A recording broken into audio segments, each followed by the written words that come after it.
Hello everyone. இந்த வீடியோல நம்ம பார்க்க போறது டைரக்ட் டாக்ஸ் உடைய அமெண்ட்மெண்ட்ஸ் CMA இன்டர் ஸ்டூடண்ட்ஸ்க்கு ஜூன் 2025 எக்ஸாம் எழுதும்போது என்னென்ன அமெண்ட்மெண்ட்ஸ் அவங்க கன்சிடர் பண்ணிக்கணும். இதை தான் இந்த வீடியோல நம்ம டீடைலா பார்க்க போறோம். நம்ம இன்ஸ்டிடியூட்ல இந்த ஜூன் 2025 எக்ஸாம் எழுதுற CMA இன்டர் ஸ்டூடண்ட்ஸ்க்கான amendments direct tax and indirect டாக்ஸுக்கு இஷ்யூ பண்ணிட்டாங்க. தட் இஸ் அது இன்ஸ்டிடியூட் சைட்ல ரிலீஸ் பண்ணியிருக்காங்க. பட் லேட்டஸ்ட் எடிஷன் டைரக்ட் டாக்ஸுக்கான book direct tax or indirect டாக்ஸுக்கான லேட்டஸ்ட் எடிஷன் இன்னும் இன்ஸ்டியூட்டில் வெப்சைட்டில் அப்டேட் பண்ணலை. இந்த டைம் வரைக்கும் இப்போ இந்த வீடியோ பேசுகிற வரைக்கும் அப்டேட் பண்ணலை. ஆல்ரெடி லாஸ்ட் வீடியோவில் ஏற்கனவே சொல்லியிருப்பேன். அதாவது டேக்ஸ் ரிலேட்டடாக அமெண்ட்மெண்ட்ஸை கன்சிடர் பண்ணி தான் படிக்கணும். அதுலேயும் டைரக்ட் டாக்ஸுக்கு அசஸ்மெண்ட் இயர் எந்த அசஸ்மெண்ட் இயர் இந்த கம்மிங் ஜூன் அண்ட் டிசம்பர் 2025 எக்ஸாமுக்கு அப்ளிகபிள் அப்படிங்கிறத நம்ம பார்த்தோம். அதாவது assessment year 25 and 26 assessment year 25-26 தான் இப்போ வரப்போகிற ஜூன் 2025 டிசம்பர் 2025 எக்ஸாமுக்கு அப்ளிகபிள். அதோட டேக்ஸ் அப்படின்னு எடுக்கும்போது எக்ஸாமுக்கு 6 மந்த்ஸுக்கு முன்னாடி வரைக்கும் என்னென்ன அமெண்ட்மெண்ட்ஸ் வந்திருக்கோ அது எல்லாமே எக்ஸாமுக்கு அப்ளிகபிள் ஆகும். ஸோ அந்த அமெண்ட்மெண்ட்ஸ் எல்லாம் இன்ஸ்டியூட்டில் ஒரு மெட்டீரியல் தட் இஸ் சப்ளிமெண்ட்ரி அப்படின்னு ஒரு மெட்டீரியலாக ரிலீஸ் பண்ணுவாங்க. இது இன்டர் ஸ்டூடெண்ட்ஸுக்கு ஜூன் 2025 எக்ஸாமுக்கு இன்ஸ்டியூட்டில் ரிலீஸ் பண்ணிட்டாங்க. அதை வச்சு தான் இப்போ டைரக்ட் டாக்ஸில் என்னென்ன அமெண்ட்மெண்ட்ஸுங்கிறத நம்ம பார்க்க போகிறோம்.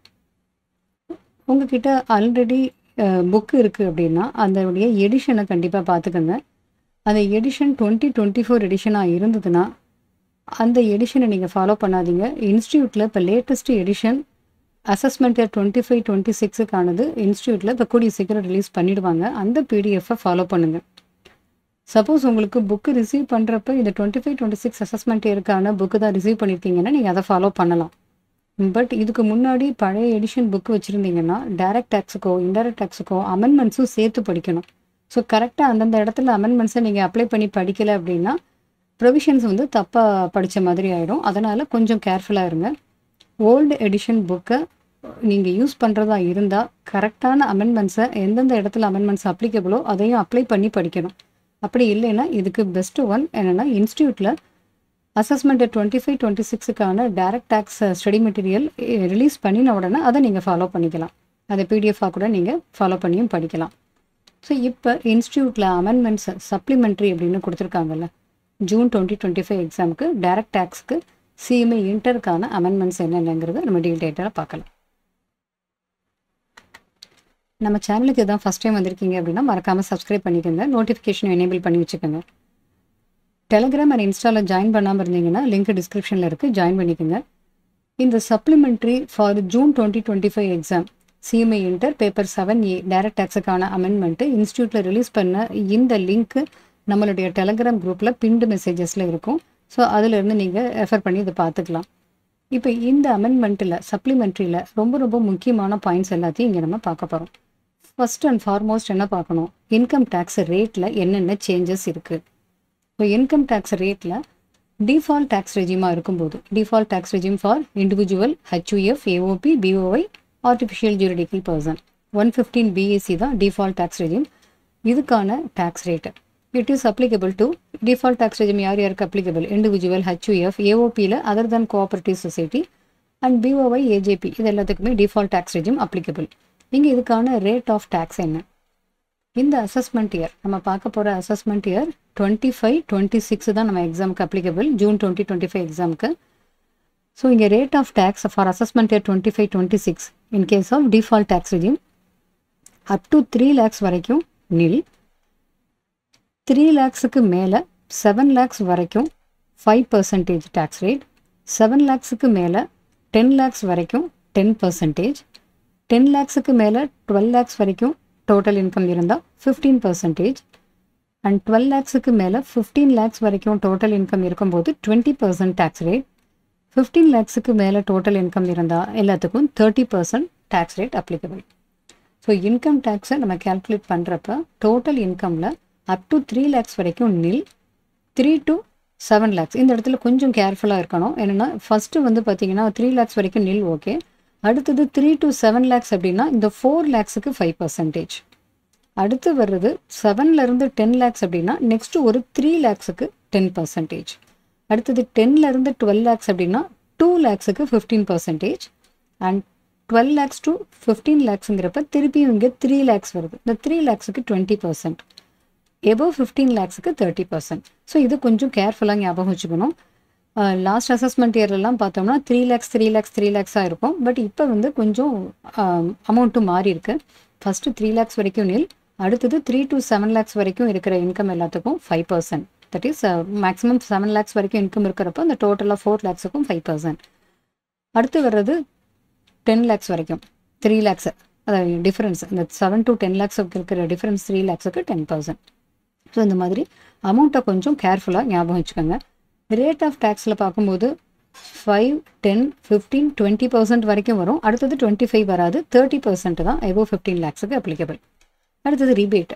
செக்ஷன் 115 BSE டிஃபால்ட் டேக்ஸ் ரெஜிமில் ரிபேட் அண்டர் செக்ஷன் 79A யாருக்கு அப்ளிகபிள்? ரெசிடென்ட் இண்டிவிஜுவலுக்கு அப்ளிகபிள். இதுக்கான கண்டிஷன்ஸ் என்ன சாட்டிஸ்ஃபை பண்ணியிருக்கணும்? அவங்களுடைய டோட்டல் இன்கம் 7 lakhs எக்ஸீட் ஆகிருக்க கூடாது. பட் இதில் ரிபேட் அமௌண்ட் என்ன அப்படிங்கிறது பார்ப்போம். இது 7 lakhs எக்ஸீட் ஆகிருக்கக்கூடாது அப்படின்னு சொன்னாலும் இதில் மார்ஜினல் ரிலீஃப் கொடுக்குறாங்க. அதுவுமே என்னென்னு பார்க்கலாம். இங்கே குவான்டம் ஆஃப் ரிபேட் அமௌண்ட்டை lower of this two amount. என்ன amount? 100% of tax liability. Tax liability இங்கே மேலே சொன்ன மாதிரி டேக்ஸ் ரேட் அப்ளை பண்ணி கண்டுபிடிச்ச அமௌண்ட்டு அல்லது 25,000. இந்த ரெண்டில் எது லோயரோ அது ரிபேட்டாக கிளைம் பண்ணிக்கலாம். டோட்டல் இன்கம் 7 lakhs எக்ஸீட் ஆகிருக்கக்கூடாது. அப்படி இருந்தால் தான் ரிபேட் அப்ளிகபிள் ஆகும். அதுவும் ரெசிடென்ட் இண்டிவிஜுவலுக்கு தான் அப்ளிகபிள் ஆகும். பட் இங்கே மார்ஜினல் ரிலீஃப் கொடுக்குறாங்க. Marginal relief is available even total income exceed 7 lakhs. 7 lakhs விட இன்கம் எக்ஸீட் ஆகி இருந்தாலும் அங்கே ரிபேட் கிடைக்கும். பட் அப் டு 7,27,770 வரைக்கும் உங்களுக்கு இன்கம் இருந்ததுன்னா ரிபேட் உங்களுக்கு கிடைக்கும். தட் இஸ் மார்ஜினல் ரிலீஃப்ங்கிற நேமில் உங்களுக்கு கிடைக்கும். Marginal relief is equal to positive value of tax on income minus income in excess of 7 lakhs. 7 lakhs விட இன்கம் எவ்வளவு எக்ஸஸாக இருக்குது அந்த அமௌண்ட்டையும் இன்கம்க்கு வர டேக்ஸையும் ரெண்டையும் கம்பேர் பண்ணி பார்க்கணும். Tax on income minus income in excess of 7 lakhs. 7 lakhs விட எவ்வளவு இன்கம் எக்ஸஸாக இருக்குது? 27,770 வரைக்கும் இருக்கும்போது அங்கே மார்ஜினல் ரிலீஃபாக ரிபேட் கிடைக்கும். இப்போ positive value of tax on income minus income in excess of 7 lakh, இதுதான் மார்ஜினல் ரிலீஃப். இது ஜென்ரலாக சர்சார்ஜுக்கு நம்ம பார்ப்போம். இங்கே ரிபேட்டுக்குமே இது அப்ளிகபிள் செக்ஷன் 115 BSEல. இதெல்லாம் லாஸ்ட் அசஸ்மெண்ட் இயர்லையும் இருந்த அதே ப்ரொவிஷன் தான். இந்த ரேட்டு மட்டும், இந்த ஸ்லாபும் ரேட்டும் மட்டும், நமக்கு இன்கமுடைய ஸ்லாப் அண்ட் ரேட் மட்டும் இங்கே டிஃபர் ஆகிருக்கு. ரேட்டு கூட அதே தான், இந்த ஸ்லாப் வந்து சேஞ்ச் ஆகிருக்கு. அதை கேர்ஃபுல்லாக நோட் பண்ணிக்கோங்க. அடுத்தது surcharge on tax after rebate. Section 87Aல ரிபேட்டை சார்ஜ் பண்ணதுக்கு அப்புறம், ரிபேட்டுக்கு அப்புறமா சர்சார்ஜுடைய tax rate, that is rate of surcharge என்னென்னு பார்த்தோம்னா, டோட்டல் இன்கம் 50 lakhs எக்ஸீட் ஆகலை அப்படின்னா அங்கே நில், சர்சார்ஜ் வராது. Total income exceeds 50 lakhs. 50 lakhs exceed ஆயிருக்கு, பட் 1 crore தான் இருக்குது அப்படின்னா அங்கே 10% ஆஃப் டேக்ஸ் இஸ் சர்சார்ஜ். டேக்ஸில் 10% சர்சார்ஜாக இருக்கும். Total income exceeds 1 crore but does not exceed 2 crores 15% of tax is a surcharge. ஒருவேளை டோட்டல் இன்கம் 2 crores எக்ஸீட் ஆகி இருந்தால் 25% of tax is the surcharge. இதுலேயும் மார்ஜினல் ரிலீஃப் உண்டு, சப்ஜெக்ட் டு மார்ஜினல் ரிலீஃப். இப்போ total இன்கமில் dividend any income taxable under capital gain, that is 111A, 112, 112A இதில் வரக்கூடிய இன்கமாக இருந்ததுன்னா the surcharge on the amount of income tax computed on that part of income. மேலே பார்த்தா இந்த இன்கம்கான surcharge 15% exceed ஆகக்கூடாது. அப்போ surcharge ஒருவேளை 15%க்கு மேலே உங்களுக்கு அப்ளை ஆகக்கூடிய பர்சனாக இருந்தால், அவங்களோட டோட்டல் இன்கம் இந்த மாதிரி எக்ஸீட் ஆகி 25% அந்த மாதிரி சர்சார்ஜ் இருந்தாலும் இவங்களுடைய particular income dividend and 111A, 112, 112A வரக்கூடிய இன்கம் இது எல்லாத்துக்கும் 15%க்கு மேலே சர்சார்ஜ் வராது. இப்போ 15, that is surcharge higher than 15% is applicable only on tax on income other than dividend and income covered under 111A, 112, 112A. இதில் இன்னொரு பாயிண்ட்டும், இது எல்லாமே ஆல்ரெடி ஓல்டு ப்ரொவிஷன் தான், இதில் பெருசாக எதுவும் சேஞ்சஸ் எதுவும் கிடையாது. In case of an AOP consisting of only companies, association of personsல கம்பெனிஸ் மட்டும்தான் இருக்காங்க அப்படின்னா, அதோட மெம்பர்ஸாக கம்பெனி மட்டுமே இருந்ததுன்னா அந்த rate of surcharge should not exceed 15%. இப்போ இது டிஃபால்ட் டேக்ஸ் ரெஜிமில் சர்சார்ஜ் பார்த்துட்டோம், முதல்ல டேக்ஸ் ரேட்டும் பார்த்துட்டோம், ரிபேட்டும் பார்த்துட்டோம். இப்போ அடுத்தது cess 4% on tax liability after surcharge. It is applicable on all assessees. Next old tax ரெஜிமில் டேக்ஸ் ரேட் என்னென்னு பார்க்கலாம். டிஃபால்ட் டேக்ஸ் ரெஜிம்லேருந்து ஷிஃப்ட் அவுட் பண்ணியிருக்கிற பர்சன்ஸ்க்கு individual HUF AOP BOI or AJP யாரெல்லாம் 115 பிஎஸ்சிலேருந்து ஷிஃப்ட் அவுட் ஆயிருக்காங்களோ அவங்களுக்கு. இப்போ இந்த கேஸில் super senior citizen senior citizen வரும். 115 பிஎஸ்சியில் சீனியர் சூப்பர் சீனியர் சிட்டிசன் அந்த கேட்டகரிக்கெலாம் தனித்தனியாக அமௌண்ட்டெல்லாம் ரேட்டெல்லாம் கிடையாது. பட் ஓல்டு டேக்ஸ் ரெஜிம்லேயே இது அப்ளிகபிளாக இருக்கும். சூப்பர் சீனியர் சிட்டிசனுக்கு எப்பவும் போல தான் இதெல்லாமே எந்த சேஞ்சஸும் கிடையாது. அப் டு 5 lakhs வரைக்கும் டோட்டல் இன்கம் அவங்களுக்கு எக்ஸம்ஷன் நில் வரும், டேக்ஸ் ரேட் வரும் நில். 5 lakhsலேருந்து 10 lakhs வரைக்கும் இன்கம் இருந்ததுன்னா 20% tax rate. 10 lakhs and above இருந்ததுன்னா அந்த அமௌண்ட்டில் 30% டேக்ஸை வரும். 30% டேக்ஸ் ரேட் அப்ளிகபிள். ஸோ இதில் 1 lakh அப்படின்னா இந்த அமௌண்ட்டுக்கு 1 lakhன்னு சொல்கிறாங்க. 5 lakhலேருந்து 10 lakh வரைக்கும் இருக்கிற அமௌண்ட்டு அந்த 5 lakhsக்கு 20% 1 lakh.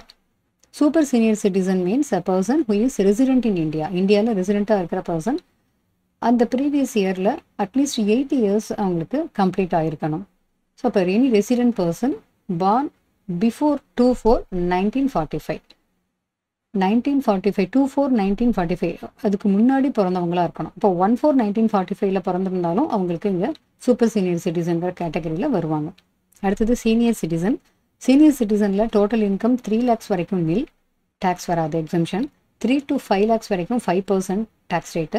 5 lakhலேருந்து 10 lakh வரைக்கும் இருக்கிற அமௌண்ட்டுக்கு 20% டேக்ஸ் ரேட். ஸோ ஃபஸ்ட்டு ஸ்லாபில் 3 to 5 lakhsக்கு 5%ல் 10,000 வரும்.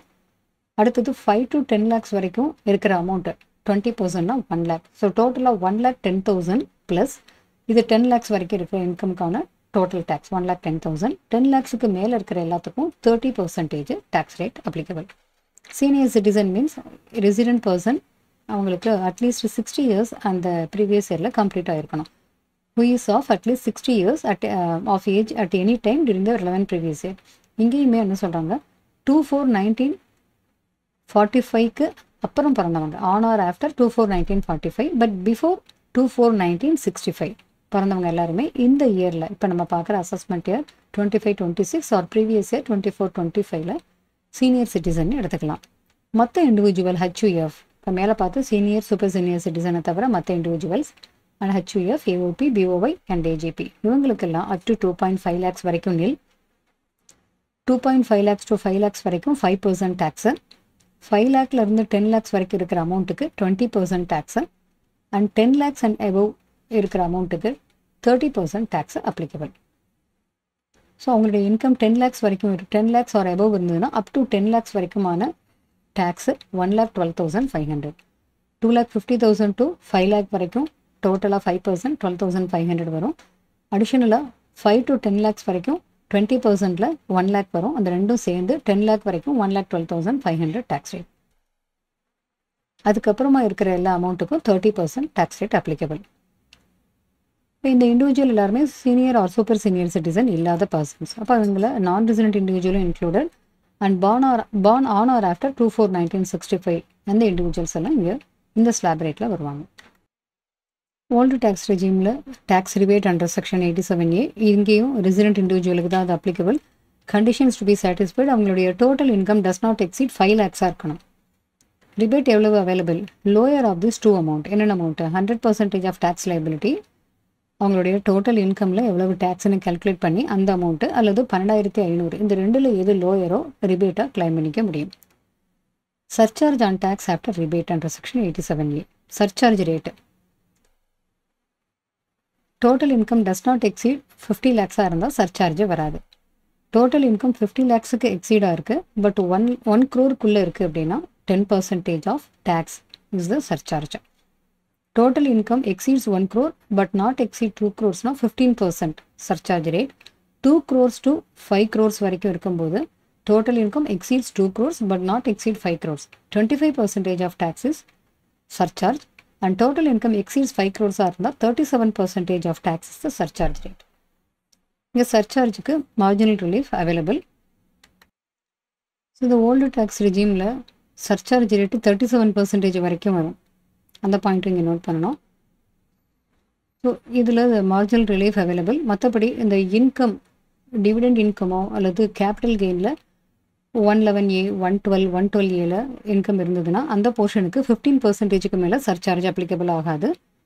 அதோட ஏஓபி ஏஓபியில் ஒன்லி கம்பெனிஸ் மட்டும் மெம்பர்ஸாக இருக்கிற ஏஓபியாக இருந்ததுன்னா surcharge amount that is surcharge rate shawl not exceed 15%. இதெல்லாம் கிட்டத்தட்ட நம்ம டிஃபால்ட் டேக்ஸ் ரெஜிமில் பார்த்து அதே பாயிண்ட் தான் இங்கே திருப்பியும் வரும். Cess 4% applicable to all assessees. அடுத்தது எல்எல்பி ஆர் ஃபர்முக்கான tax rate of 30%. Surcharge 12% if total income exceeds 1 crore. 1 crore இருந்ததுன்னா சர்சார்ஜ் வராது. Marginal relief available. ஹெச்இசி 4%. கம்பெனிக்கான டேக்ஸ் ரேட்டு டொமஸ்டிக் கம்பெனியில் அந்த டொமஸ்டிக் கம்பெனியுடைய total turnover or gross receipts previous year 22-23 அதனுடைய total turnover or gross receipts does not exceed 400 crore இருந்ததுன்னா அதுக்கு tax rate 25% applicable. மற்ற கேஸ் எல்லாத்துலேயுமே டொமஸ்டிக் கம்பெனிக்கு 30% tax rate applicable. In case of a foreign company 35% is the tax rate. Surcharge total income 1 crore exceed ஆகலைன்னா domestic and foreign company ரெண்டுலேயுமே surcharge கிடையாது. Total income 1 crore exceed ஆயிருக்கு but not exceed 10 crores domestic கம்பெனிக்கு 7%, foreign கம்பெனிக்கு 2% surcharge. Total income exceeds 10 crore இருக்கும்போது domestic கம்பெனிக்கு 12% surcharge rate, foreign கம்பெனிக்கு 5% surcharge rate. எங்கேயும் marginal relief available and HEC 4%. Next section 10ல் எக்ஸம்டட் இன்கம். இந்த செக்ஷனில் சில இம்பார்ட்டண்ட் அமெண்ட்மெண்ட்ஸ் என்னென்னு பார்க்கலாம். செக்ஷன் 10(4)D இதில் அமெண்ட்மெண்ட் பண்ணியிருக்காங்க. இதில் ஸ்பெசிஃபைடு ஃபண்ட் அப்படிங்கிற டெஃபினிஷனில் சில மாடிஃபிகேஷன் இருக்குது. இதில் specified fund also includes investment division of an offshore banking unit. அதனுடைய பிஸ்னஸ் ஆப்ரேஷன்ஸை கமென்ஸ்மெண்ட் பண்ணின date on or before 31st March 2024 இருந்தது. பட் இந்த டேட்டை இப்போ எக்ஸ்டெண்ட் பண்ணியிருக்காங்க. 31/3/2025 வரைக்கும் அந்த டேட்டை எக்ஸ்டெண்ட் பண்ணியிருக்காங்க. இது ஒரு அமெண்ட்மெண்ட்டு. புதுசாக ஒரு செக்ஷன் இன்சர்ட் பண்ணியிருக்காங்க. Section 10 subsection 15B. இந்த செக்ஷனில் என்ன சொல்கிறாங்கன்னா, income from lease rental of cruise ship இதுக்கு எக்ஸம்ஷன் இருக்குது அப்படின்னு சொல்கிறாங்க. Exemption for income from lease rental of cruise ship. இந்த க்ரூஸ் ஷிப் அப்படின்னா சொகுசு கப்பல் அப்படின்னு சொல்கிறாங்களே. டூரிஸ்ட் எல்லாரும் டூரிஸ்ட்டை வந்து ஷிப்பில் டூரிஸ்ட் ஒரு குறிப்பிட்ட டிசைனேட்டட் போர்ட்டில் வழியில் இப்போ பஸ்ஸு போகுதில்ல, ஒவ்வொரு இடத்துலையும் பஸ் ஸ்டாப்பில் நின்று போகிற மாதிரி இந்த சி ரூட்டில் குறிப்பிட்ட போர்ட்டில் ஒவ்வொரு இடத்துலையும் நின்றுட்டு போகும். ஸோ இதில் பயணம் பண்ணக்கூடிய அந்த டூரிஸ்ட்டு அவங்களுக்கு எந்த இடத்துல இறங்கணுமோ அந்த இடத்துல அவங்க இறங்கிட்டு போகிற மாதிரி இருக்கும். பட் இந்த க்ரூஸ் ஷிப்புங்கிறதுல ரொம்ப ஆடம்பரமானதாக இருக்கும். ஒரு ஹோட்டல்ல இருந்து அந்த மாதிரி நிறையா சொகுசு கப்பல் அப்படின்னு நம்ம சொல்கிறத இங்கே சொல்லலாம். ஸோ இந்த மாதிரி க்ரூஸ் ஷிப்பை லீஸுக்கு கொடுக்குறாங்க. அதிலிருந்து வரக்கூடிய லீஸ் ரெண்டல் இன்கம் எக்ஸம்ஷன் கிடைக்கும் சில கண்டிஷன் சாட்டிஸ்ஃபை பண்ணினா. இந்த இன்கம் ஒரு ஃபாரின் கம்பெனிக்கு கிடைக்கக்கூடிய இன்கமில் இந்த எக்ஸம்ஷன் அப்ளிகபிள்னு சொல்கிறாங்க. இது புதுசாக ஒரு செக்ஷன் இன்சர்ட் பண்ணியிருக்காங்க. 10(15)B income from lease rental of cruise ship. இது income of a foreign company. ஒரு ஃபாரின் கம்பெனிக்கு க்ரூஸ் ஷிப்பை லீஸுக்கு விட்டதுனால லீஸ் ரெண்டல் இன்கம் ரிசீவ் பண்ணினாங்கன்னா அவங்களுக்கு செக்ஷன் 10(15)Bயில் எக்ஸம்ஷன் கிடைக்கும் if certain conditions are satisfied. So அது என்னென்ன கண்டிஷன்ஸ் அப்படின்னு பார்க்கலாம். இந்த இன்கம் ரிசீவ் பண்ணுறாங்களே லீஸ் ரெண்டல் இன்கம், இந்த ஷிப்பை லீஸுக்கு விட்டதில் வந்த இன்கம் ரிசீவ்டு ஃப்ரம் ஸ்பெசிஃபைடு கம்பெனியாக இருக்கணும். ஸ்பெசிஃபைடு கம்பெனினா என்ன அப்படிங்கிறதும் பார்க்கலாம். Any company other than a domestic company which operates cruise ships in India and ought to pay tax in accordance with provisions of section 44(b)(c). Domestic கம்பெனியை தவிர வேறு company other தான domestic company இந்தியாவில் cruise ஷிப்ஸை operate பண்ணுறாங்க. Section 44(b)(c)யில் tax பே பண்ணுற ஆப்ஷனை அவங்க எடுத்திருக்காங்க. அந்த கம்பெனியை ஸ்பெசிஃபைட் கம்பெனின்னு சொல்கிறோம். இப்போ ஸ்பெசிஃபைட் கம்பெனியில் இருந்து லீஸ் ரெண்டல் ரிசீவ் பண்ணக்கூடிய ஒரு ஃபாரின் கம்பெனிக்கு இந்த section applicable, that is exemption applicable.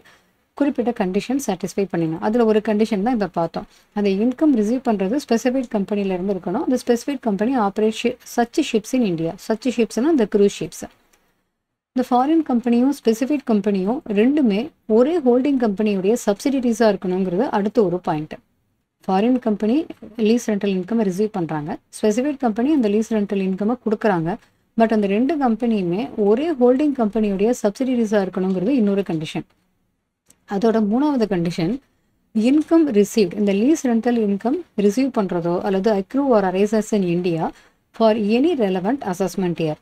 அந்த assessment year beginning on or before 1/4/2030 1/4/2030 அந்த டேட் அல்லது அதுக்கு முன்னாடி இருக்கக்கூடிய ரெலவெண்ட் அசஸ்மெண்ட் இயரில் ரிசீவ் பண்ணின அல்லது அக்ரூவார் அரைஸ் ஆகியிருக்கக்கூடிய இன்கமாக இருக்கணும். ஸோ இந்த 3 கண்டிஷனும் சாட்டிஸ்ஃபை பண்ணியிருந்தா section 1015B income from lease rental of cruise ship is exempted. அடுத்த அமெண்ட்மெண்ட் டு செக்ஷன் 1023C. இதில் merger of trust under first regime with the second regime. 2 main regime இருக்குது. அதாவது ட்ரஸ்ட்டு, ஃபண்ட் ஆர் இன்ஸ்டிடியூஷன் அவங்க exemption claim பண்ணுறதுக்கு 2 provisions, அதாவது 2 regime சொல்கிறாங்க. ஒன்று first ரெஜிம்ங்கிறது section 1023Cயில் இருக்கக்கூடிய கிளாஸஸ் 4, 5, 6 and 6A. இன்னொன்று செகண்ட் ரெஜிமில் provisions of section under section 11 to 13 வரைக்கும் இருக்கிறது செகண்ட் ரெஜிம். இப்போ என்ன பண்ணுறாங்க, இந்த ப்ரொசீஜர்ஸ் இது எல்லாத்தையும் சிம்பிளிஃபை பண்ணுறதுக்காக, அதே சமயத்தில் அட்மினிஸ்ட்ரேட்டிவ் பேர்டனையும் ரெடியூஸ் பண்ணுறதுக்காக இந்த 2 ரெஜிமையும் ஒன்றா மாற்றுறாங்க. அப்போ ஃபஸ்ட்டு ரெஜிமை சன்செட் கிளாஸ்ன்னு சொல்லுவாங்க. சன்செட்டுங்கிறப்ப அது இனிமேல் இருக்காது, இனிமேல் செகண்ட் ரெஜிம் தான் applicable. Provided that first regime be sunset and trust fund or institution be transited to the second regime in a gradual manner. இப்போ கொஞ்சம் கொஞ்சமாக செகண்ட் ரெஜிம் மட்டும்தான் அப்ளிகபிள்னு கொண்டு வராங்க. அதில் டேட்டை ஸ்பெசிஃபிக்காக சொல்லியிருக்காங்க. Application seeking approval or provisional approval மேலே ஃபஸ்ட்டு ரெஜிமில் என்னென்ன செக்ஷன்னு பார்த்தோம் இல்லையா, செக்ஷன் 1023Cயில் அப்ரூவலுக்காக அப்ளிகேஷன் கொடுத்துருக்காங்க. அந்த அப்ளிகேஷன் ஃபைல் பண்ணினது ஆன் ஆர் ஆஃப்டர் 1 October 2024 அதை கன்சிடர் பண்ண மாட்டாங்க. ஸோ அப்போ அந்த டேட்டுக்கு முன்னாடி வரைக்கும் செக்ஷன் 1023Cயில் அந்த கிளாஸை பேஸ் பண்ணி அப்ளிகேஷன் கொடுத்துருந்தாங்கன்னா அதை கன்சிடர் பண்ணுவாங்க. ஆன் ஆர் ஆஃப்டர் 1 October 2024 இந்த டேட்டில் applications seeking approval under section 1023C இந்த ஸ்பெசிஃபிக் கிளாஸஸில் அப்ரூவல் கேட்டிருந்தாங்கன்னா அதை கன்சிடர் பண்ண மாட்டாங்க. அந்த அமெண்ட்மெண்ட்டு 1023Cயில். அடுத்தது இன்னொரு முக்கியமான அமெண்ட்மெண்ட்டு 1034Aல amount received in respect of any buyback of shares by a shareholder எக்ஸம்டட்னு இருந்தது, அது எக்ஸம்டட் கிடையாதுன்னு சொல்லி இப்போ மாற்றிருக்காங்க. With effect from 1/10/2024 any amount received by shareholders. Buyback of share சமயத்தில் ஒரு ஷேர் ஹோல்டர் என்ன அமௌண்ட் ரிசீவ் பண்ணுறாரோ அது எக்ஸம்ஷன் கிடையாது. அண்டர் செக்ஷன் 1034Aல எக்ஸம்ஷன் கிடையாது. With effect from 1/10/2024. அடுத்தது செக்ஷன் 1050ல் exemption available to e-commerce operator. அந்த எக்ஸம்ஷனும் இனிமேல் அவைலபிள் இல்லை, அது வித் எஃபெக்ட் ஃப்ரம் 1/8/2024. இது ஒரு அமெண்ட்மெண்ட்டு. சேலரி ஹெட்டிங்கில் ஸ்டாண்டர்ட் டிடக்ஷன் 50,000 ஓல்டு டேக்ஸ் ரெஜிமில், டிஃபால்ட் டேக்ஸ் ரெஜிமில் standard deduction 75,000. Profit and gains of business or profession பிஜிபிபியில் முக்கியமான அமெண்ட்மெண்ட்ஸு. ஒரு ஹவுஸ் ஓனர் அந்த ஹவுஸை வாடகைக்கு விடுறப்ப பிஜிபிபியில் அந்த இன்கம்மை காமிக்கக்கூடாது, இன்கம் ஃப்ரம் ஹவுஸ் ப்ராப்பர்ட்டியில் தான் காமிக்கணும் அப்படிங்கிறது ஒரு கிளாரிஃபிகேஷன் கொடுத்துருக்காங்க.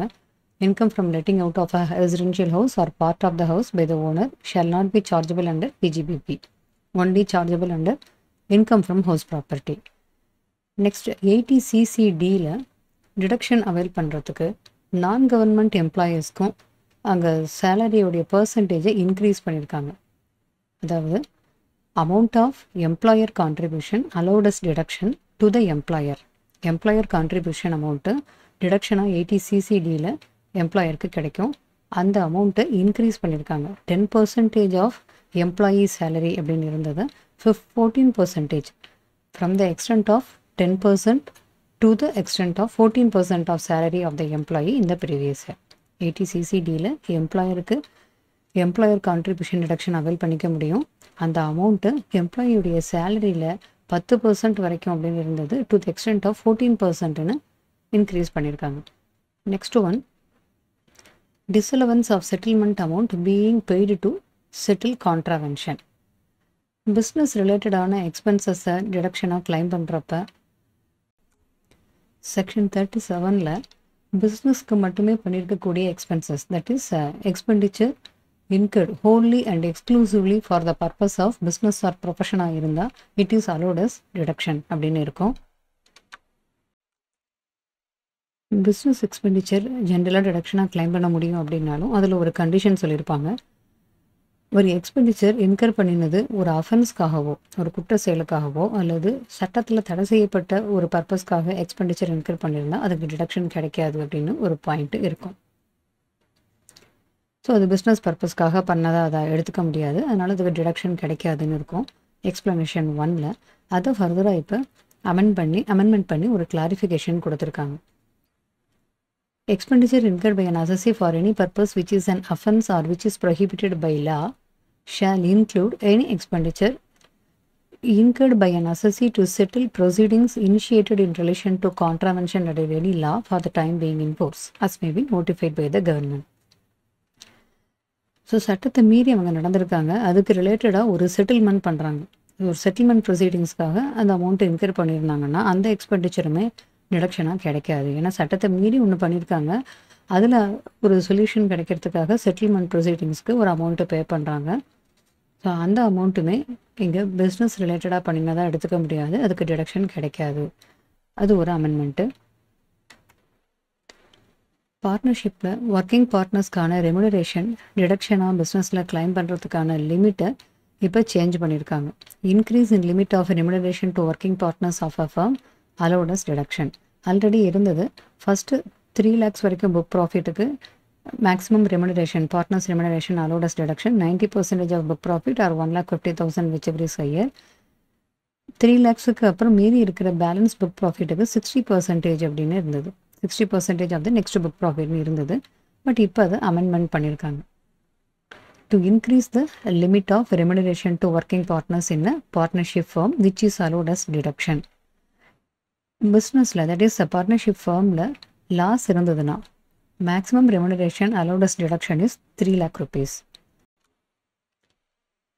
இன் கேஸ் ஆஃப் ப்ராஃபிட் பார்ட்னர்ஷிப் ஃபார்மில் ப்ராஃபிட் இருக்கும்போது maximum remuneration allowed as deduction first 6 lakhs book ப்ராஃபிட்டில் 90% of book profit or 3 lakhs whichever is higher. Balance book profit 6 lakhsக்கு மேலே இருக்கிற மீதி இருக்கிற புக் ப்ராஃபிட்டில் 60%. ஸோ இதுதான் maximum remuneration allowed, partnership remuneration allowed as deduction. Next amendment section 43Dயில் ஒரு ஸ்பெஷல் ப்ரொவிஷன் இருக்கும்.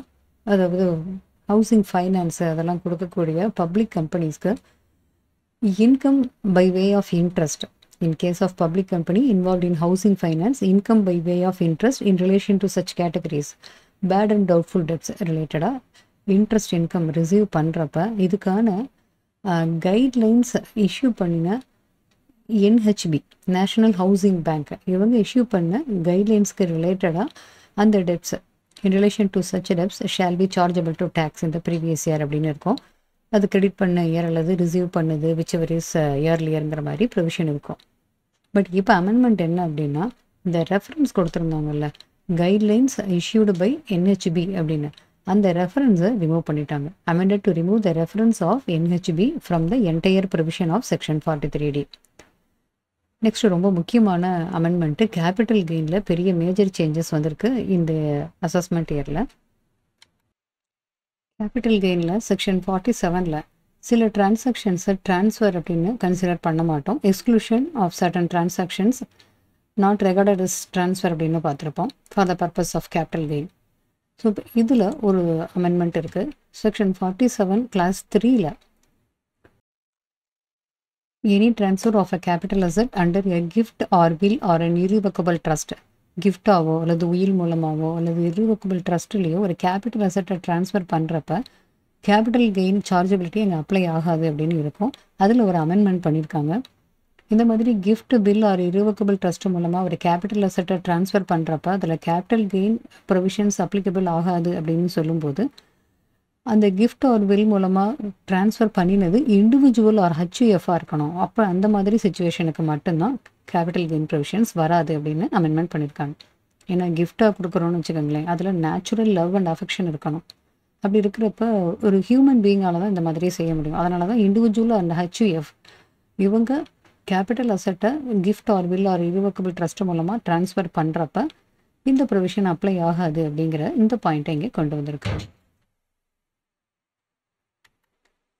அடுத்தது முக்கியமான changes rationalisation and simplification of taxation of capital gain. Capital gain டாக்ஸேஷனை சீரமைக்கிறதுக்காக அது சிம்பிளிஃபை பண்ணுறதுக்காக நிறையா சேஞ்சஸ் கொண்டு வந்திருக்காங்க. ரேட்டில், ஹோல்டிங் பீரியட்ஸில் இந்த மாதிரி நிறையா சேஞ்சஸ் இருக்குது. இப்போ முன்னாடிலாம் அசட்ஸை கிளாஸிஃபை பண்ணும்போது லாங் டேர்ம் ஆர் ஷார்ட் டேர்ம்னு பிரிக்கிறதுக்கு டைப்ஸ் ஆஃப் அசட்ஸை வச்சு அதில் 12 months 24 months 36 months பேஸ் பண்ணி அது ஷார்ட் டேர்ம் ஆர் லாங் டேர்ம்னு பிரிப்போம். இப்போ இங்கே என்ன பண்ணுறாங்க, ரெண்டு ஹோல்டிங் பீரியட் தான் இனிமேல் இருக்க போகுது. 12 months ஆர் 24 months மட்டும்தான் இருக்கும். ஒவ்வொரு டைப் ஆஃப் அசட்ஸுக்கும் பிரிக்கும் போது only 2 holding periods 12 months or 24 months. ஒரு கேபிட்டல் கெயின் ஷார்ட் டேர்மா லாங் டேர்மா அப்படின்னு கண்டுபிடிக்கிறதுக்கு இங்கே ஹோல்டிங் பீரியட் அசட்ஸை பேஸ் பண்ணி 12 months ஆர் 24 months எடுத்துக்க போகிறோம். லிஸ்டட் செக்யூரிட்டிஸ் எல்லா லிஸ்டட் செக்யூரிட்டிஸ்க்கும் ஹோல்டிங் பீரியட் 12 months. அதை தவிர மற்ற எல்லா அசட்ஸுக்கும் 24 monthsன்னு மாற்றிருக்காங்க. அப்போ unit of listed business trust முன்னாடி இருந்தது 36 monthsன்னு இருந்த ஹோல்டிங் பீரியடை இப்போ எல்லா லிஸ்டட் ஈக்விட்டி ஷேர்ஸோட அதுவும் ஒன்றாக்கி 12 monthsன்னு மாற்றிருக்காங்க. பாண்ட்ஸ், டிபென்ச்சர்ஸ், கோல்டு இதுக்கெல்லாம் முன்னாடி ஹோல்டிங் பீரியட் 24 தட் இஸ் 36 monthsன்னு இருந்தது. அது இப்போ 24 monthsன்னு அதுவும் மாற்றிட்டாங்க. ஸோ இப்போ 36 monthsங்கிறது இப்போ கேட்டகரியில் கிடையாது. Unlisted shares and immovable property இதுக்கெல்லாம் அஸ் யூஷுவல் எப்பவும் போல் 24 monthsங்கிறது தான் ஹோல்டிங் பீரியடாக இருக்குது. இது ஹோல்டிங் பீரியட் ரிலேட்டடான அமெண்ட்மெண்ட்ஸ். அடுத்தது capital gain rate, short term capital gain rate section 111A 15% at present 15%லேருந்து இன்க்ரீஸ் பண்ணியிருக்காங்க, 20% இன்க்ரீஸ் பண்ணியிருக்காங்க. மற்ற ஷார்ட் டேர்ம் கேபிட்டல் கெயின்லாம் continue to be tax at the applicable rate. அது யூஷுவலாக இருக்குது. 111A மட்டும் 15லேருந்து 20% இன்க்ரீஸ் பண்ணியிருக்காங்க short term capital gain tax rate. Long term capital gain வரும்போது அங்கே முன்னாடி இருந்த 10% 20% அதெல்லாம் கிடையாது. இப்போ 12.5%ன்னு சேஞ்ச் பண்ணியிருக்காங்க. Long term capital gain rate under provisions of various sections has been changed to 12.5% in respect of all category of asset. Long term capital gain section 112A வரக்கூடிய லாங் டேர்ம் கேபிட்டல் கெயினுக்கு 1 lakh வரைக்கும் already exemption இருந்தது. இப்போ 1.25 lakhsன்னு அதை change பண்ணியிருக்காங்க. And then மூணாவதாக ஒரு major amendment என்ன அப்படின்னு பார்த்தோம்னா, indexation benefit long term capital gain எதுக்குமே கிடைக்காது. ஸோ ரேட் எல்லாமே 12.5%ன்னு மாற்றிட்டாங்க லாங் டேர்ம் கேபிட்டல் கெயினுக்கு. அதோட index benefit shall not be available for calculation of any long term capital gain. But அதில் ஒரு சின்ன எக்ஸப்ஷனும் இருக்குது. இப்போ ஒரு அசட்டை ட்ரான்ஸ்ஃபர் பண்ணுற பர்சன் ட்ரான்ஸ்ஃபரை ரெசிடென்ட் இண்டிவிஜுவல் HUF-ஆக இருக்கும்போது அவங்களுக்கு ஒரு ஆப்ஷன் கொடுக்குறாங்க. இண்டெக்ஸேஷன் பெனிஃபிட்டை அவங்க கன்சிடர் பண்ணிக்கலாம் அல்லது கன்சிடர் பண்ணாமலும் டேக்ஸை பே பண்ணலாம் அப்படின்னு. ஸோ அது எந்த அசட்டுங்கிறதும் டிஃபைன் பண்ணியிருக்காங்க. Capital asset, long term capital asset, land அல்லது பில்டிங் அல்லது ரெண்டுமா இருக்கலாம். இதை ட்ரான்ஸ்ஃபர் பண்ணுற பர்சன் ரெசிடென்ட் இண்டிவிஜுவல் ஆர் HUF-ஆக இருக்கும்போது அந்த அசட்டை அவங்க எந்த பர்பஸ்க்கு வேணாலும் யூஸ் பண்ணியிருக்கலாம். That is residential, commercial or used for any other purpose. இந்த asset may be residential asset or commercial asset or used for any other purpose. Such asset acquire பண்ணது, அந்த அசட்டை வாங்கினது 23/7/2024 முன்னாடி இருக்கணும். அதோட அந்த அசட்டை விற்றது ஆன் ஆர் ஆஃப்டர் 23/7/2024 இருக்கணும். தட் இஸ் ட்ரான்ஸ்ஃபர் பண்ண டேட்டா on or after 23/7/2024. So long term capital asset, land, building or both இதை ட்ரான்ஸ்ஃபர் பண்ணுறது ரெசிடென்ட் இண்டிவிஜுவல் ஆர் HUF-ஆக இருக்கும்போது அவங்களுக்கு ஒரு ஆப்ஷன் இருக்குது இண்டெக்ஸேஷன் ரிலேட்டடாக. அந்த ப்ராப்பர்ட்டி வாங்கினது 23/7/2024 முன்னாடியும் அதை ட்ரான்ஸ்ஃபர் பண்ணது ஆன் ஆர் ஆஃப்டர் 23/7/2024 இருக்கும்போது அவங்களுக்கு ஒரு ஆப்ஷன் இருக்குது. அந்த option to pay the tax on long term capital gain. இதில் இண்டெக்ஸேஷன் பெனிஃபிட்டை கன்சிடர் பண்ணாமல் 12.5% பே பண்ணலாம். அப்படி இல்லைன்னா இண்டெக்ஸ் பெனிஃபிட்டை கன்சிடர் பண்ணி 20%ல் டேக்ஸை பே பண்ணலாம். 2 ஆப்ஷன் இருக்குது. இதில் முக்கியமான பாயிண்ட் என்னென்னா, the option is for computing tax liability on long term capital gain மட்டும்தான். லாங் டேர்ம் கேபிட்டல் கெயினை கேல்குலேட் பண்ணுறதுக்கு இங்கே ஆப்ஷன் எதுவும் அவங்களுக்கு கொடுக்கல. So long term capital gain calculate பண்ணும்போது தட் இஸ் இண்டெக்ஸேஷன் பெனிஃபிட்டை கன்சிடர் பண்ணாமல் லாங் டேர்ம் கேபிட்டல் கெயினை கேல்குலேட் பண்ணணும். Only for calculating tax on long term capital gain. இந்த கேபிட்டல் அசட்டுக்கு லாங் டேர்ம் கேபிட்டல் கெயின் டேக்ஸை கேல்குலேட் பண்ணுறப்ப மட்டும்தான் இந்த ஆப்ஷன் SSC-க்கு அவைலபிளாக இருக்கும். இந்த அமெண்ட்மெண்ட்ஸ் எல்லாமே என்னைக்கு டேட்லேருந்து எஃபெக்டிவாக வரும் அப்படின்னு பார்த்தோம்னா 23/7/2024. கேபிட்டல் கெயின் ரிலேட்டடான இந்த அமெண்ட்மெண்ட்ஸ் எல்லாமே effective from 23/7/2024. Next income from other சோர்சஸில் முக்கியமான amendments. Amendment to the definition of dividend. That is இப்போ ஒரு டொமஸ்டிக் கம்பெனி அதனுடைய ஷேர்ஸை பைபேக் பண்ணுறப்ப ஷேர் ஹோல்டர்ஸ் கையில் என்ன அமௌண்ட்டு பே பண்ணுறாங்களோ அந்த அமௌண்ட் எல்லாமே ஷேர் ஹோல்டர்ஸ் கையில் டிவிடெண்டாக டாக்ஸபிள் ஆகுங்கிறது தான் முக்கியமான amendment. With effect from 1/10/2024 the sum paid by a domestic company for purchase of its own shares, that is பைபேக்குக்காக டொமஸ்டிக் கம்பெனி ஷேர் ஹோல்டர்ஸ் கையில் என்ன அமௌண்ட் பே பண்ணுறாங்களோ it shall be treated as dividend in the hands of the shareholders who received the payment from such buyback of shares and shall be charged to income tax at applicable rates. அடுத்தது section 56(2)(7)(b) கிளாஸை omission பண்ணியிருக்காங்க. இது closely held company ஷேர்ஸை issue பண்ணுறப்ப கன்சிடரேஷனாக receive பண்ணுற amount fair வேல்யூவோட exceed ஆகிருந்ததுன்னா அந்த excess அமௌண்ட்டுக்கு tax கட்டணும்னு இருந்தது. அதை இப்போ ஒமிட் பண்ணிட்டாங்க. அந்த செக்ஷனையும் எடுத்துட்டாங்க அசஸ்மெண்ட்டே 25-26 இருந்து. அடுத்தது ஃபேமிலி பென்ஷன் ரிலேட்டடான ஸ்டாண்டர்ட் டிடக்ஷன் 15,000 அவைலபிள். பட் இப்போ அதை டிஃபால்ட் டேக்ஸ் ரெஜிமுக்கு மட்டும் இன்க்ரீஸ் பண்ணியிருக்காங்க. 25,000 இன்க்ரீஸ் பண்ணியிருக்காங்க. பட் ஓல்டு டேக்ஸ் ரெஜிமில் இருக்கிற பர்சனுக்கு no change in standard deduction, அதே 15,000 applicable to the extent of 15,000. That is 1/3 of the family pension or 15,000 whichever is less டிடக்ஷனாக கிடைக்கும். பட் அது டிஃபால்ட் டேக்ஸ் ரெஜிமாக இருக்கும்போது அந்த ஸ்டாண்டர்ட் டிடக்ஷனை 15,000லேருந்து 25,000 இன்க்ரீஸ் பண்ணியிருக்காங்க. அடுத்தது சாப்டர் 6A டிடக்ஷனில் டிடக்ஷன் அண்டர் செக்ஷன் 80CCDயில் ஒரு அமெண்ட்மெண்ட் இருக்குது. செக்ஷன் 80CCD2ல் ஒரு எம்ப்ளாயி டிடக்ஷன் கிளைம் பண்ண முடியும். எம்ப்ளாயர் ப்ரொவைட் பண்ணுற தட் இஸ் எம்ப்ளாயருடைய கான்ட்ரிபியூஷன் டு என்பிஎஸில் ஒரு குறிப்பிட்ட பர்சன்டேஜ் சேலரியில் குறிப்பிட்ட பர்சன்டேஜ் வரைக்கும் டிடக்ஷனாக கிளைம் பண்ண முடியும். இது கவர்மெண்ட் எம்ப்ளாயி அப்படின்னா central government or state government எம்ப்ளாயராக இருக்கிறப்ப 14% ஆஃப் எம்ப்ளாயீஸ் சேலரி உங்களுக்கு டிடக்ஷனாக கிடைக்கும். பட் அதர் தேன் கவர்மெண்ட் எம்ப்ளாயீஸாக இருந்தால் 10% அப்படின்னு ப்ரொவிஷன் இருந்தது. பட் அந்த ப்ரொவிஷனில் இப்போ பர்டிகுலராக டிஃபால்ட் டேக்ஸ் ரெஜிமுக்கு 14% ஆஃப் எம்ப்ளாயீஸ் சேலரி வரைக்கும் டிடக்ஷன் கிளைம் பண்ண முடியும்னு அமெண்ட்மெண்ட் பண்ணியிருக்காங்க. The employee shall be allowed deduction and amount not exceeding 14% of employee's salary under section 80CCD2.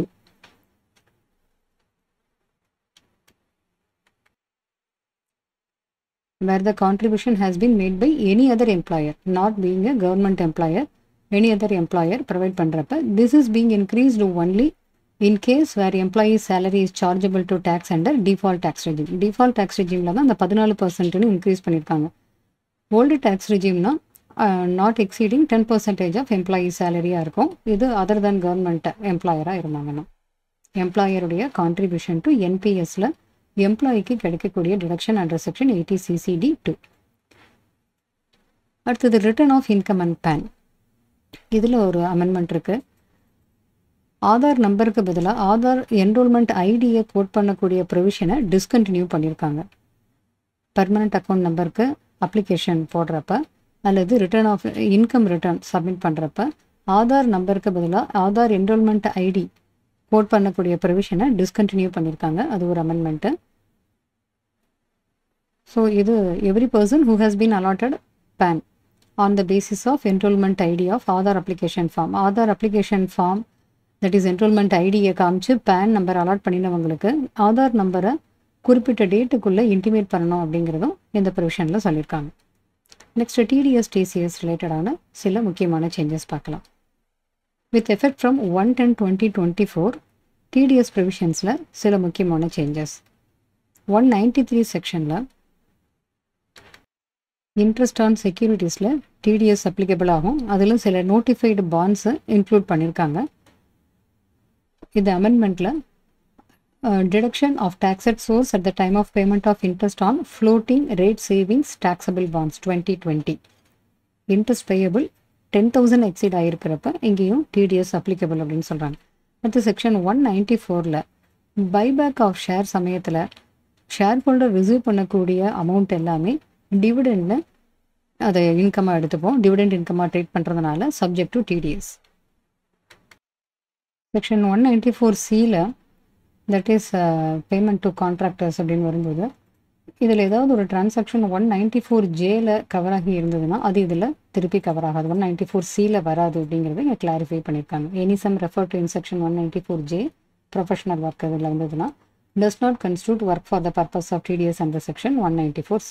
194F section omitted. And 194 ஐஏல இப்போ ஒரு இமூவபிள் ப்ராப்பர்ட்டியை ட்ரான்ஸ்ஃபர் பண்ணுறப்ப அதனுடைய கன்சிடரேஷன் பார்க்குறதுக்கு அங்கே மோர் தேன் ஒன் ட்ரான்ஸ்ஃபரர் ஆர் ட்ரான்ஸ்ஃபரி இருந்தாங்கன்னா கன்சிடரேஷன் அப்படிங்கிற அமௌண்ட் எடுக்கும்போது aggregate of the amount paid அந்த எல்லா ட்ரான்ஸ்ஃபரிஸ்க்கும் தட் இஸ் எல்லா ட்ரான்ஸ்ஃபரையும் அங்கே இருக்கிற எல்லா ட்ரான்ஸ்ஃபரர்ஸ்க்கும் பே பண்ணக்கூடிய மொத்த அமௌண்ட்டை தான் கன்சிடரேஷனாக எடுத்துக்கணும் அப்படின்னு ஒரு கிளாரிஃபிகேஷன் கொடுத்துருக்காங்க. அடுத்தது முக்கியமான ரேட் சேஞ்சஸ் என்னென்னு பார்க்கலாம். டிடிஎஸில் செக்ஷன் 194DA GHIBMO இதில் முக்கியமான சேஞ்சஸ் இருக்குது. வித் எஃபெக்ட் ஃப்ரம் 1/10/2024 இந்த ரேட்டு சேஞ்ச் ஆகிருக்கு. 194DA லைஃப் இன்சூரன்ஸ் பாலிசியிலேருந்து ஏதாவது அமௌண்ட் ரிசீவ் பண்ணுறப்ப அதுக்கான டிடிஎஸ் ரேட்டு September 30th 2024 வரைக்கும் 5%, 1/10/2024 2% டிடிஎஸ் ரேட். அடுத்தது 194G இது கமிஷன் டு லாட்ரி டிக்கெட் ஏஜென்ட்டா commission on sale of lottery ticket இதில் 5% ரேட்டு 30th September 2024 வரைக்கும், 1/10/2024 2%. அடுத்தது 194H கமிஷனர் ப்ரோக்கரேஜ் இதுக்கும் அதே மாதிரி தான், செப்டம்பர் வரைக்கும் 5%, அதுக்கப்புறம் 2%. 194IB ரெண்ட்டு இதில் டிடிஎஸ் 5%லேருந்து 2%ஆக மாறுது. செப்டம்பர் வரைக்கும் 5%, அக்டோபர்லேருந்து 2%. 194M இதில் payment to contractor, commission and brokerage and fees for professional services இதெல்லாம் இதில் வரும். அதாவது 194CHJல கவர் ஆகாததெல்லாம் இதில் வரும். ஸோ இதுக்குமே ரேட்டு 5% செப்டம்பர் 30th வரைக்கும், 1/10/2024 2%.